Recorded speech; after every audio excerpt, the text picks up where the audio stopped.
اعوذ بالله من الشیطان الرجیم بسم الله الرحمن الرحیم ټول نه مخکې خو ستاسو د ماندر نیوز عمران صاحب چې کوم دی شکریا ادا کوم چې تاسو راغلی او زموږ د ستر بشر د باکو خان بابا چې کوم دی را تاسو هسټري معلوموئ او تاسو چې کوم دی را د هغې تشهیر کوئ او د پښتنو خدمت کوئ. نو باکو خان بابا تعلق چې کوم دی نو دا د اصل یوسفزو مندرن قبیلې سره دی.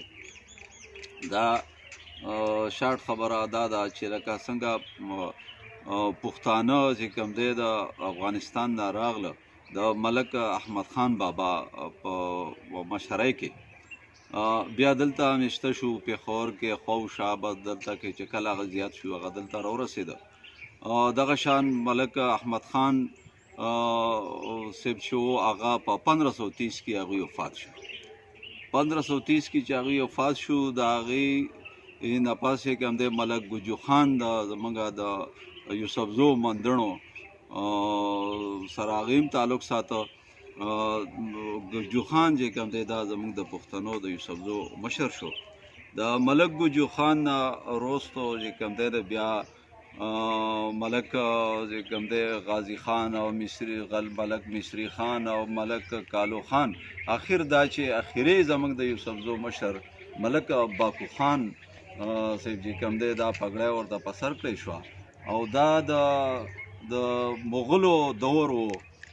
مغلو چې کوم دی د شاهجهان دور و بلکې د جهانګیر دور و. جهانګیر د پښتنو نه به نفرت کو خاص کر د یوسفزو نه به هغه نفرت کو.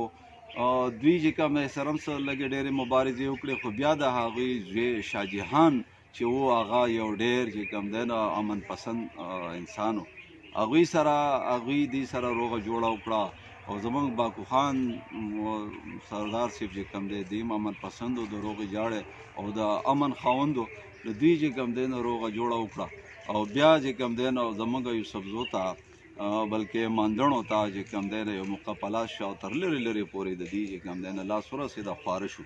حتی کې دلته کې چې کوم دی دا مردان سوات او بونیر او د چملې ته چې کوم دی نه دي راورسېده. دغه شان بیا شاهجهان چې کله د هندوستان ته چې کوم دی دغه ته حواله شو د هغه زوی ته اورنګزیب ته. د اورنګزیب بیا چې کوم دی هغه پښتون دشمن و بلکې یوسفزو سره یې بالکل نه لګېدل. د هغې سره د دې ډېرې مبارزې رالې. هغه چې کوم دی د ملک باکو خان حکمراني وه په چچ هزاره او په اټک باندې. دا چې کوم دی دا د پښتنو سردارو ملکو حکمراني وه. پښتانه به زه دوم چې دا ازادي پسند دي د هیچا چې کوم دی نه غلامي نه ده قبول کړې. دوی چې کوم دی نه چچ هزاره کې دې سره چې کوم دی نه د اورنګزیب چې کوم دی نه غټې مبارزې وشوې او په هغې کې 2000 کسان چې کوم دی د مغلو هغه هلاک شو. بهرحال بیا چې کوم دی نه مغلو دا سوچ وکړو چې دې سره بغیر د روغې جاړې نه بله خبره نه کېږي.